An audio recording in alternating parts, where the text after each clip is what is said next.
கர்த்தருக்கு ஸ்தோத்திரம். நாள் 131, மே 11க்கான வேத பகுதி.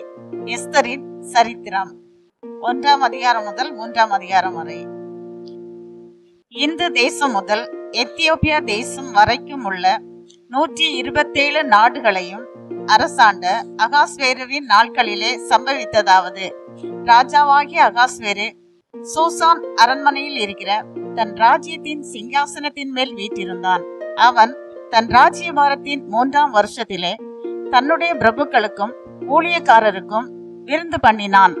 அப்பொழுது பெர்சியா, மேதியா தேசங்களில் உள்ள மகத்தானவர்களும் நாடுகளின் அதிபதிகளும் பிரபுக்களும் அவன் சமூகத்தில் வந்திருந்தார்கள். அவன் தன் ராஜ்யத்தின் மகிமையான ஐஸ்வர்யத்தையும் தன் மகத்துவத்தின் சிறந்த பிரதாபத்தையும் அநேக நாளாகிய 180 நாளளவும் விளங்க செய்து கொண்டிருந்தான். அந்த நாட்கள் முடிந்தபோது ராஜா சூசான் அரண்மனையில் வந்திருந்த பெரியோர் முதல் சிறியோர் மட்டுமல்ல, சமஸ்த ஜனங்களுக்கும் ராஜ அரண்மனையை சேர்ந்த சிங்கார தோட்டத்தில் உள்ள மண்டபத்தில் 7 நாள் விருந்து செய்வித்தான். அங்கே வெண்கல தூண்களின் மேலுள்ள வெள்ளி வளையங்களில் மெல்லிய நூலும் சிவப்பும் நூலுமான கயிறுகளால் வெள்ளையும் பச்சையும் இள நீளமும் ஆகிய தொங்கு திரைகள் விதானித்திருந்தது. சிவப்பும் நீலமும் வெள்ளையும் கருப்புமான கற்கள் பதித்திருந்த தள வரிசையின் மேல் பொற் சரிகையும் வெள்ளி சரிகையுமான மெத்தைகள் வைக்கப்பட்டிருந்தது. பொன்னால் செய்யப்பட்ட நானாவித பாத்திரங்களிலே பானம் கொடுக்கப்பட்டது. முதல் தரமான திராட்சரசம் ராஜஸ்திதிக்கு ஏற்க பரிபூரணமாய் பரிமாறப்பட்டது. அவரவருடைய மனதின்படியே செய்யலாம் என்று ராஜா தன் அரமனையின் பெரிய மனுஷருக்கெல்லாம் கட்டளையிட்டிருந்தபடியினால் முறைப்படி பானம் பண்ணினார்கள். ஒருவனும் பலவந்தம் பண்ணவில்லை. ராஜஸ்திரீயாகிய வஸ்தியும் ராஜாவாகிய அகாஸ்வேருவின் அரமனையிலே ஸ்திரீகளுக்கு ஒரு விருந்து செய்தாள். 7ஆம் நாளிலே ராஜா திராட்சரசத்தினால் களிப்பாய் இருக்கும் போது மகா ரூபவதியாய் இருந்த ராஜஸ்திரீயாகிய வஸ்தியின் சௌந்தரியத்தை ஜனங்களுக்கும் பிரபுக்களுக்கும் காண்பிக்கும்படி ராஜ கிரீடம் தரிக்கப்பட்டவளாக அவளை ராஜாவுக்கு முன்பாக அழைத்து வர வேண்டும் என்று ராஜாவாகிய அகாஸ்வேருவின் சமூகத்தில் சேவிக்கிற மெகுமான், பிஸ்தா, அர்போனா, பிக்தா, அபக்தா, சேதார், கர்காஸ் என்னும் 7 பிரதானிகளுக்கும் கட்டளையிட்டான். ஆனாலும் பிரதானிகள் மூலமாய் ராஜா சொல்லி அனுப்பின கட்டளைக்கு ராஜஸ்திரீயாகிய வஸ்தி வரமாட்டேன் என்றாள். அப்பொழுது ராஜா கடுங்கோபம் அடைந்து தனக்குள்ளே மூர்க்க வெறி கொண்டான்.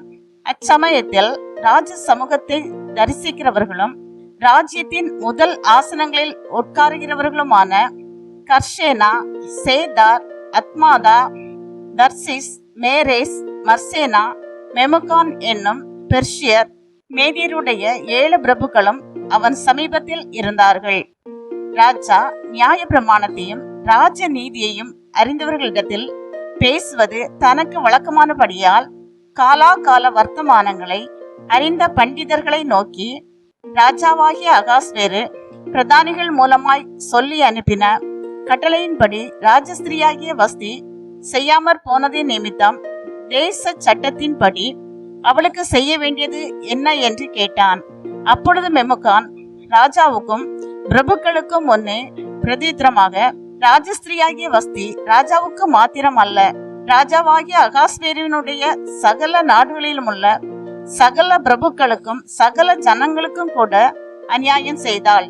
ராஜாவாகிய அகாஸ்வேரு ராஜஸ்திரீயாகிய வஸ்தியை தமக்கு முன்பாக அழைத்து வர சொன்னபோது அவள் வரமாட்டோம் என்கிற செய்தி எல்லா ஸ்திரீகளுக்கும் பிரசித்தமானால் அவர்களும் தங்கள் புருஷரை தங்கள் பார்வையில் அற்பமாய் எண்ணுவார்கள்.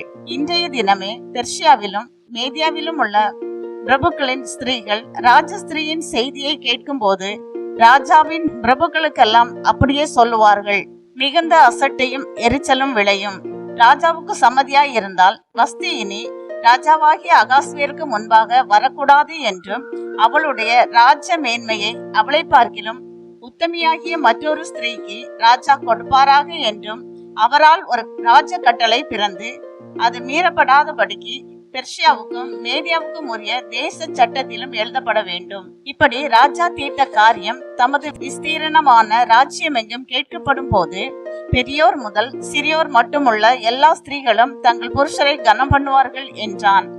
இந்த வார்த்தை ராஜாவுக்கும் பிரபுக்களுக்கும் நலமாய் தோன்றினதினால் ராஜா மெமுகானுடைய வார்த்தையின்படியே செய்து எந்த புருஷனும் தன் வீட்டுக்கு தானே அதிகாரியாய் இருக்க வேண்டும் என்றும் இதை அந்தந்த ஜனங்களுடைய பாஷையிலே பிரசித்தம் பண்ண வேண்டும் என்றும் அந்தந்த நாட்டில் வழங்குகிற அட்சரத்திலும் அந்தந்த ஜாதியார் பேசுகிற பாஷையிலும் ராஜாவின் சகல நாடுகளுக்கும் கட்டளை எழுதி அனுப்பினான்.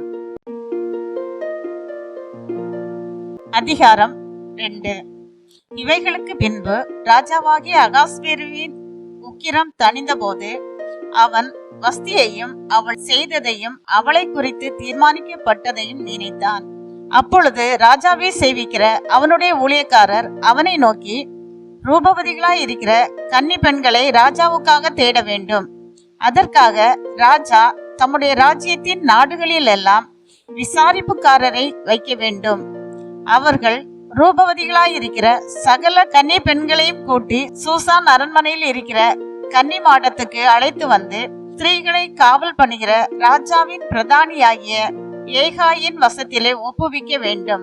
அவர்களுடைய சுத்திகரிப்புக்கு வேண்டியவைகள் அவர்களுக்கு கொடுக்கப்பட வேண்டும். அப்பொழுது ராஜாவின் கண்களுக்கு பிரியமான கன்னி வஸ்திக்கு பதிலாக பட்டத்து ஸ்திரீயாக வேண்டும் என்றார்கள். இந்த வார்த்தை ராஜாவுக்கு நலமாய் தோன்றினபடியால் அப்படியே செய்தான்.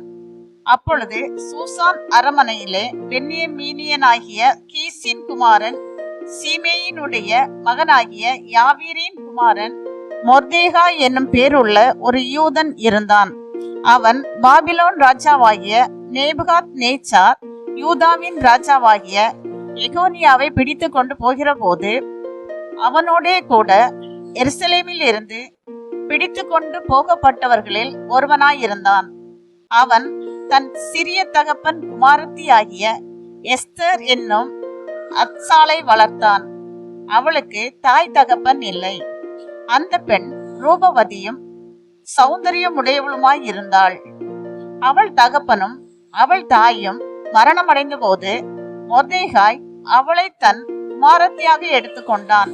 ராஜாவின் கட்டளையும் தீர்மானமும் பிரசித்தமாகி அநேக பெண்கள் கூட்டப்பட்டு சூசான் அரண்மனையில் உள்ள ஏகாயின் வசத்தில் ஒப்புவிக்கப்படுகிற போது எஸ்தரும் ராஜாவின் அரண்மனைக்கு அழைத்து கொண்டு போகப்பட்டு ஸ்திரீகளை காவல் பண்ணுகிற ஏகாயின் வசத்தில் ஒப்புவிக்கப்பட்டாள். அந்த பெண் அவன் பார்வைக்கு நன்றாய் இருந்ததினால் அவளுக்கு அவன் கண்களிலே தயை கிடைத்தது. ஆகையால் அவளுடைய சுத்திகரிப்புக்கு வேண்டியவைகளையும் அவளுக்கு தேவையான மற்றவைகளையும் அவளுக்கு கொடுக்கவும் ராஜ அரண்மனையில் இருக்கிற 7 தாதிமார்களை அவளுக்கு நியமிக்கவும் ஜாக்கிரதைப்பட்டு கன்னிமாடத்தில் சிறந்த ஒரு இடத்திலே அவளையும் அவள் தாதிமார்களையும் வைத்தான். எஸ்தரோ வென்றால் தன் குலத்தையும் தன் பூர்வோதரத்தையும் அறிவிக்காதிருந்தாள். மொர்தேகாய் அதை தெரிவிக்க வேண்டாம் என்று அவளுக்கு கற்பித்திருந்தான்.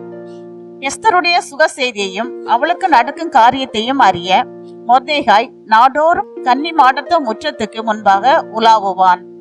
ஒவ்வொரு பெண்ணும் 6 மாதம் வெள்ளை போல தைலத்தினாலும் 6 மாதம் சுகந்த வர்க்கங்களினாலும் ஸ்திரீகளுக்குரிய மற்ற சுத்திகரிப்புகளினாலும் ஜோடிக்கப்படுகிற நாட்கள் நிறைவேறி இவ்விதமாய் ஸ்திரீகளின் முறைமைப்படி 12 மாதமாக செய்யப்பட்டு தீர்ந்த பின்பு ராஜாவாகிய அகாஸ்வேருவின் இடத்தில் பிரவேசிக்க அவளுடைய முறை வருகிற போது இப்படி ஜோடிக்கப்பட்ட பெண் ராஜாவினிடத்தில் பிரவேசிப்பாள். கன்னி மாடத்திலிருந்து தன்னோட கூட ராஜா அரண்மனைக்கு போக அவள் தனக்கு வேண்டுமென்று கேட்பவை எல்லாம் அவளுக்கு கொடுக்கப்படும். சாயங்காலத்திலே அவள் உள்ளே பிரவேசித்து காலமே அபிமான ஸ்திரீகளை காவல் பண்ணுகிற ராஜாவின் பிரதானியாகிய சாஸ்காசுடைய விசாரிப்புக்குள்ளிருக்கிற ஸ்திரீகளின் 2ஆம் மாடத்துக்கு திரும்பி வருவாள்.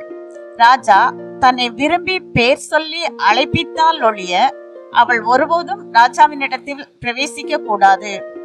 மொர்தேகாய் தனக்கு குமாரத்தியாய் ஏற்றுக்கொண்டவளும் அவன் சிறிய தகப்பனாகிய அபியாயேலின் குமாரத்தியுமான எஸ்தர் ராஜாவினிடத்தில் பிரவேசிக்கிறதற்கு முறை வந்தபோது அவள் ஸ்திரீகளை காவல் பண்ணுகிற ராஜாவின் பிரதானியாகிய ஏகாய் நியமித்த காரியமே அல்லாமல் வேறொன்றையும் கேட்கவில்லை. எஸ்தருக்கு தன்னை காண்கிற எல்லார் கண்களிலும் தயை கிடைத்தது. அப்படியே எஸ்தர் ராஜாவாகிய அகாஸ்வேரு அரசாளுகிற 7ஆம் வருஷம் தேபேத் மாதமாகிய 10ஆம் மாதத்திலே ராஜாவினிடத்தில் அரமனைக்கு அழைத்து கொண்டு போகப்பட்டாள். ராஜா சகல ஸ்திரீகளை பார்க்கிலும் எஸ்தர் மேல் அன்பு வைத்தான். சகல கன்னிகைகளை பார்க்கிலும் அவளுக்கு அவன் சமூகத்தில் அதிக தயையும் பட்சமும் கிடைத்தது. ஆகையால் அவன் ராஜ கிரீடத்தை அவள் சிரசின் மேல் வைத்து அவளை வஸ்தியின் ஸ்தானத்திலே பட்டத்து ஸ்திரீயாக்கினான். அப்பொழுது ராஜா தன்னுடைய எல்லா பிரபுக்களுக்கும் ஊழியக்காரருக்கும் எஸ்தரின் நிமித்தம் ஒரு பெரிய விருந்து செய்து நாடுகளுக்கு சலக்கரணை உண்டாக்கி ராஜஸ்திதிக்கு தக்க வெகுமானங்களை கொடுத்தான். 2ஆம் தரம் கன்னிகைகள் சேர்க்கப்படும் போது மொர்தெகாய் ராஜாவின் அரமனை வாசலில் உட்கார்ந்திருந்தான். எஸ்தர் மொர்தெகாய் தனக்கு கற்பித்திருந்தபடி தன் பூர்வோதரத்தையும் தன் குலத்தையும் தெரிவிக்காதிருந்தாள். எஸ்தர் மொர்தெகாய் இடத்திலே வளரும் போது அவன் சொற்கேட்டு நடந்தது போல இப்பொழுதும் அவன் சொற்கேட்டு நடந்து வந்தாள். அந்நாட்களில் மொர்தெகாய் ராஜாவின் அரமனை வாசலில் உட்கார்ந்திருக்கிற போது வாசல் காக்கிற ராஜாவின் 2 பிரதானிகளாகிய பிக்தானும் தேரேசும் வர்மம் வைத்து ராஜாவாகிய அகாஸ்வேருவின் மேல் கை போட வகை தேடினார்கள். இந்த காரியம் மொர்தெகாய்க்கு தெரிய வந்ததினால் அவன் அதை ராஜாத்தியாகிய எஸ்தருக்கு அறிவித்தான். எஸ்தர் மொர்தெகாயின் பேரால் அதை ராஜாவுக்கு சொன்னாள். அந்த காரியம் விசாரிக்கப்படுகிற போது அது மெய்யென்று காணப்பட்டது. ஆகையால் அவர்கள் இருவரும் மரத்திலே தூக்கி போடப்பட்டார்கள். இது ராஜ சமூகத்திலே நாளாகம புஸ்தகத்திலே எழுதப்பட்டிருக்கிறது. அதிகாரம் 3. இந்த நடவடிக்கைகளுக்கு பின்பு ராஜாவாகிய அகாஸ்வேரு அம்மதத்தாவின் குமாரனாகிய ஆமான் என்னும் ஆகாகியனை மேன்மைப்படுத்தி தன்னிடத்தில் இருக்கிற சகல பிரபுக்களுக்கும் மேலாக அவனுடைய ஆசனத்தை உயர்த்தி வைத்தான். ஆகையால் ராஜாவின் அரமனை வாசலில் இருக்கிற ராஜாவின் ஊழியக்காரர் எல்லாரும் ஆமானை வணங்கி நமஸ்கரித்து வந்தார்கள். அவனுக்கு இப்படி செய்ய வேண்டும் என்று ராஜா கட்டளையிட்டிருந்தான். ஆனாலும் மொர்தெகாய் அவனை வணங்கவும் இல்லை, நமஸ்கரிக்கவும் இல்லை. அப்பொழுது ராஜாவின் அரமனை வாசலில் இருக்கிற ராஜாவின் ஊழியக்காரர் மொர்தெகாயை பார்த்து, நீ ராஜாவின் கட்டளையை மீறுகிறது என்ன என்று கேட்டார்கள். இப்படி அவர்கள் நாளுக்கு நாள் அவனுடனே சொல்லியும் அவன் தங்களுக்கு செவிகொடாத போது தான் யூதன் என்று அவன் அவர்களுக்கு அறிவித்திருந்தபடியால் மொர்தெகாயின் சொற்கள் நிலை நிற்குமோ என்று பார்க்கிறதற்கு அதை ஆமானுக்கு அறிவித்தார்கள். ஆமான் மொர்தெகாய் தன்னை வணங்கி நமஸ்கரியாததை கண்டபோது மூர்க்கம் நிறைந்தவனானான். ஆனாலும் மொர்தெகாயின் மேல் மாத்திரம் கை போடுவது அவனுக்கு அற்ப காரியமாக கண்டது.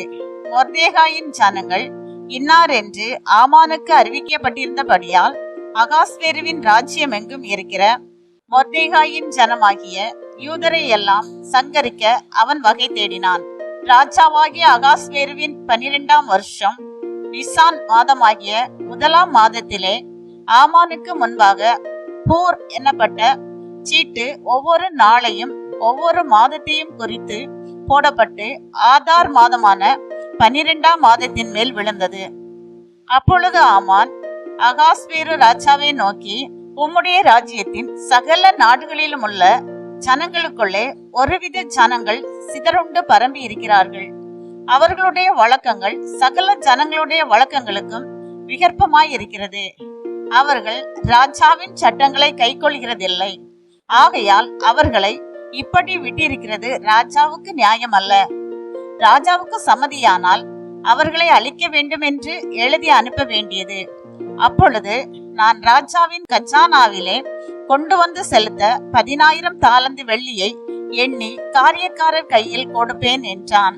அப்பொழுது ராஜா தன் கையில் இருக்கிற தன் மோதிரத்தை கழற்றி அதை ஆகாகியனான அம்மதத்தாவின் குமாரனும் யூதரின் சத்ருவுமாகிய ஆமானிடத்தில் கொடுத்து, ஆமானை நோக்கி, அந்த வெள்ளியை நீ வைத்துக்கொள், அந்த ஜனத்துக்கு உன் இஷ்டப்படி செய்யலாம் என்றான். முதலாம் மாதம் 13ஆம் தேதியிலே ராஜாவின் சம்பிரதிகள் அழைக்கப்பட்டார்கள். ஆமான் கற்பித்தபடியெல்லாம் ராஜாவின் தேசாதிபதிகளுக்கும் ஒவ்வொரு நாட்டின் மேல் வைக்கப்பட்டிருந்த துறைகளுக்கும் ஒவ்வொரு ஜனத்தின் பிரபுக்களுக்கும் அந்தந்த நாட்டில் வழங்கும் அக்ஷரத்திலும் அந்தந்த ஜாதியார் பேசும் பாஷையிலும் எழுதப்பட்டது. ராஜாவாகிய அகாஸ்வேருவின் பெயரால் அது எழுதப்பட்டு ராஜாவின் மோதிரத்தினால் முத்திரை போடப்பட்டது. ஆதார் மாதமான 12ஆம் மாதம் 13ஆம் தேதியாகிய ஒரே நாளிலே சிறியோர் பெரியோர் குழந்தைகள் ஸ்திரீகள் ஆகிய சகல யூதரையும் அழித்து கொன்று நிர்மூலமாக்கவும் அவர்களை கொள்ளையிடவும் அஞ்சற்காரர் கையிலே ராஜாவின் நாடுகளுக்கெல்லாம் கட்டளைகள் அனுப்பப்பட்டது. அந்த நாளுக்கு ஆயத்தப்பட்டிருக்க வேண்டும் என்று சகல ஜனங்களுக்கும் கூறி அறிவிக்கிறதற்காக கொடுக்கப்பட்ட கட்டளையின் நகல் இதுவே. இது ஒவ்வொரு நாட்டிலும் பிரசித்தம் பண்ணப்பட்டது. அந்த அஞ்சற்காரர் ராஜாவின் உத்தரவினால் தீவிரமாய் புறப்பட்டு போனார்கள். அந்த கட்டளை சூசான் அரமனையில் பிறந்தது. ராஜாவும் ஆமானும் குடிக்கும்படி உட்கார்ந்தார்கள். சூசான் நகரம் கலங்கிற்று. இன்றைய நாளுக்கான வேத பகுதி வாசித்து முடிந்தாயிற்று. தேவாதி தேவனுக்கே மகிமை உண்டாவதாக. ஆமேன். இன்றைய நாளுக்கான வேத பகுதியிலிருந்து ஒரு கேள்வி. 127 நாடுகளை அரசாண்ட ராஜா யார்? இன்றைய நாளுக்கான வாக்குத்தத்தம் சங்கீதம் 91:1.